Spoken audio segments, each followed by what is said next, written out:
എല്ലാ പ്രേക്ഷകർക്കും അഷ്റഫ് മലയാള യൂട്യൂബ് ചാനലിലേക്ക് സ്വാഗതം.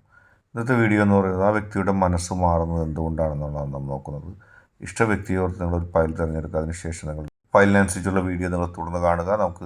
നിങ്ങൾക്ക് എല്ലാവർക്കും ഈ വീഡിയോ ഇഷ്ടപ്പെടുമെന്ന് കരുതുന്നു. ഇഷ്ടപ്പെട്ടാൽ ലൈക്ക് ചെയ്യുക, ഷെയർ ചെയ്യുക, കൂടാതെ ചാനൽ സബ്സ്ക്രൈബ് ചെയ്യുക. നമുക്ക് ഒന്നാമത്തെ ഫയലായ സിംഹം ഫയലായ സ്വീകരിച്ച റീഡിങ്ങിലേക്കാണ് നമ്മൾ ആദ്യം പോകുന്നത്.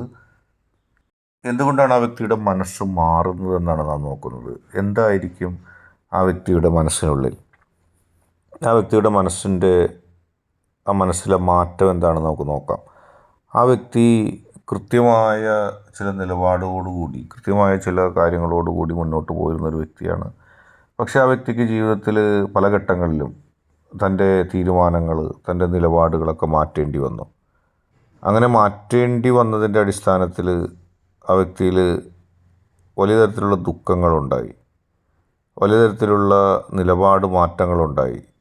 ഏതൊക്കെയോ പ്രതിസന്ധികൾ, ഏതൊക്കെയോ പ്രശ്നങ്ങൾ ആ വ്യക്തിയെ ബാധിച്ചു. പലപ്പോഴും നിങ്ങൾക്കതിൻ്റെ ആഴമൊന്നും അറിയാൻ കഴിയും. എന്തായാലും ആ വ്യക്തിയുടെ മനസ്സിൻ്റെ ഉള്ളിൽ ചില ഭയങ്ങളുണ്ടായിരിക്കുന്നു. മുൻപ് നിങ്ങൾ കരുതിയതുപോലെയല്ല ആ വ്യക്തി എന്തിനെയൊക്കെയോ ഭയപ്പെടുകയാണ്. ആ വ്യക്തിയുടെ ധൈര്യം ചോർന്നു പോകുന്ന അവസ്ഥ. ആ വ്യക്തി എന്തിനു വേണ്ടിയാണോ നിലകൊണ്ടത്, എന്തിനു വേണ്ടിയാണോ നിലപാടെടുത്തത്, അതിൽ നിന്ന് വ്യത്യസ്തത സ്വഭാവത്തിൽ വരുന്നു. ഒരുപക്ഷെ വാശിയോടെ, നിർബന്ധ ബുദ്ധിയോടെ ആ വ്യക്തി എടുത്ത തീരുമാനങ്ങൾ മാറുകയാണ്. ആ വ്യക്തി കരുതിയിരുന്ന പല കാര്യങ്ങളും അങ്ങനെയല്ല എന്നുള്ളതിലേക്ക് വരികയാണ്. ഈ ലോകത്തെക്കുറിച്ച്, ജീവിതത്തെക്കുറിച്ച്, നിങ്ങളെക്കുറിച്ച്, നിങ്ങളുടെ സമീപനങ്ങളെക്കുറിച്ച്, നിങ്ങളുടെ പ്രണയത്തെക്കുറിച്ച്, നിങ്ങളുടെ ഇഷ്ടത്തെക്കുറിച്ച്, നിങ്ങളെ ആ വ്യക്തി മനസ്സിലാക്കിയിരുന്നതിനെക്കുറിച്ചൊക്കെയുള്ള ചിന്തയിൽ സമൂലമായ മാറ്റം വന്നിരിക്കുന്നു. ഇപ്പോൾ ആ വ്യക്തി സാധാരണ രീതിയിലല്ല ചിന്തിക്കുന്നത്. ആ വ്യക്തിയുടെ ചിന്താഗതിക്ക് മാറ്റം വന്നിരിക്കുന്നു. പല കാലഘട്ടത്തിലും നിങ്ങൾ പറഞ്ഞ സത്യങ്ങൾ അതായിരുന്നു സത്യമെന്ന് ആ വ്യക്തി മനസ്സിലാക്കുന്നു. ആ വ്യക്തി ചില ആളുകളുമായി പെരുമാറിയിരുന്ന കാര്യങ്ങളിൽ, ആ വ്യക്തി ചില ആളുകളുമായി അടുത്തിരുന്ന കാര്യങ്ങളിൽ എന്തൊക്കെയാണ് സംഭവിച്ചത് എന്നുള്ളത് കൃത്യമായി നിങ്ങളിപ്പോൾ നൽകിയിരിക്കുന്നു.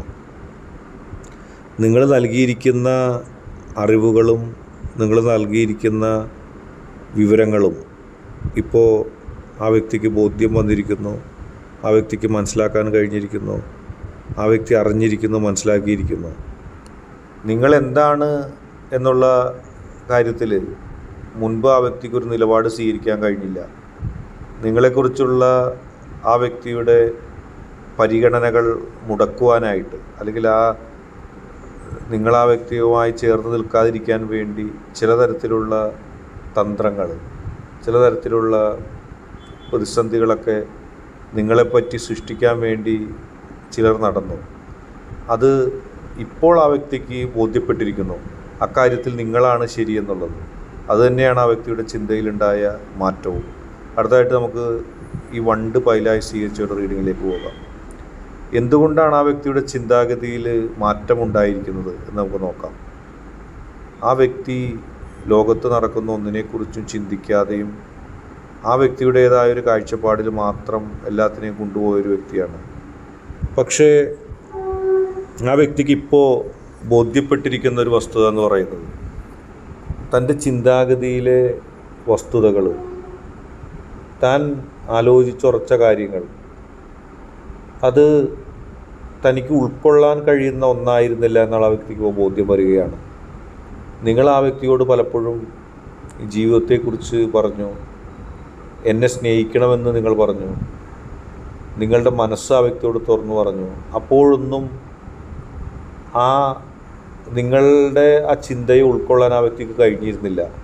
ആ വ്യക്തിക്ക് കഴിയാതിരുന്ന് പോയതിൽ ആ വ്യക്തിയെ മാത്രം നമുക്ക് കുറ്റപ്പെടുത്താൻ കഴിയില്ല. ആ വ്യക്തിയുടെ ജീവിത സാഹചര്യങ്ങൾ, ആ വ്യക്തിയുടെ നിലപാടുകൾ, അതിലൊക്കെ ഒരുപാട് തെറ്റുകളുണ്ടായിരുന്നു. അത് ആ വ്യക്തിയുടെ തെറ്റല്ല.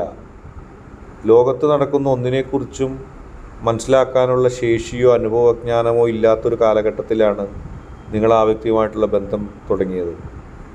അന്ന് നിങ്ങൾ പറയുന്നതൊന്നും മനസ്സിലാക്കാനോ ഉൾക്കൊള്ളാനോ ആ വ്യക്തിക്ക് കഴിഞ്ഞിരുന്നില്ല. പിന്നീട് ആ വ്യക്തി അതെല്ലാം ഉൾക്കൊള്ളാനും മനസ്സിലാക്കാനും തുടങ്ങിയപ്പോഴേക്കും കാലം ഒരുപാട് വൈകിയിരുന്നു.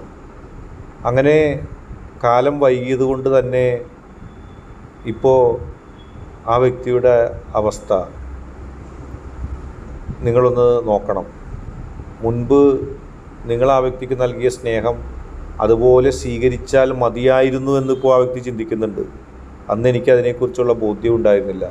അന്ന് മറ്റ് ശരികളിലായിരുന്നു ആ വ്യക്തി വിശ്വസിച്ചിരുന്നത്. ഇപ്പോൾ ആ വ്യക്തിക്ക് കുറ്റബോധമുണ്ട്. ആ വ്യക്തി തിരിച്ചു വരാൻ ആഗ്രഹിക്കുന്നു. നിങ്ങൾക്കും അത് സ്വീകരിക്കാൻ ഇഷ്ടമുണ്ട്. കാലം വൈകിച്ച ഒരു പ്രണയമാണ്. ഒരാളുടെ മനസ്സിൽ പ്രണയം ഉണ്ടായിരുന്നപ്പോൾ മറ്റേ ആൾക്കത് മനസ്സിലാക്കാൻ കഴിഞ്ഞില്ല.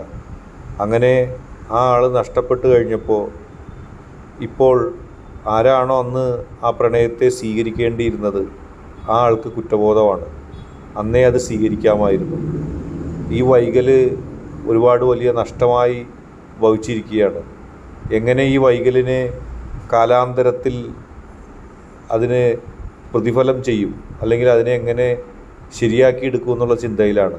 ഏതായാലും ആ വ്യക്തി തിരിച്ചു വരും. നിങ്ങൾ സ്വീകരിക്കുകയും ചെയ്യും. ആ വ്യക്തിയുടെ മനസ്സ് മാറുന്നത് മറ്റൊന്നും കൊണ്ടല്ല. ഇപ്പോഴാണ് നിങ്ങളെക്കുറിച്ച് അറിയാൻ ആ വ്യക്തിക്ക് അവസരം കിട്ടിയത്. ഇന്നത്തെ വീഡിയോ നിങ്ങൾക്കെല്ലാവർക്കും ഇഷ്ടപ്പെട്ടു എന്ന് കരുതുന്നു. വീഡിയോ ഇഷ്ടപ്പെട്ടാൽ ലൈക്ക് ചെയ്യുക, ഷെയർ ചെയ്യുക, കൂടാതെ ചാനൽ സബ്സ്ക്രൈബ് ചെയ്യുക. നിങ്ങൾ നൽകുന്ന പിന്തുണയാണ് കൂടുതൽ വീഡിയോകൾക്ക് പ്രചോദനമാവുന്നത്. അതുകൊണ്ട് തന്നെ ഈ ചാനൽ വീഡിയോസ് ഇഷ്ടപ്പെട്ടാൽ ലൈക്ക് ചെയ്യുക, ഷെയർ ചെയ്യുക, സബ്സ്ക്രൈബ് ചെയ്യുക.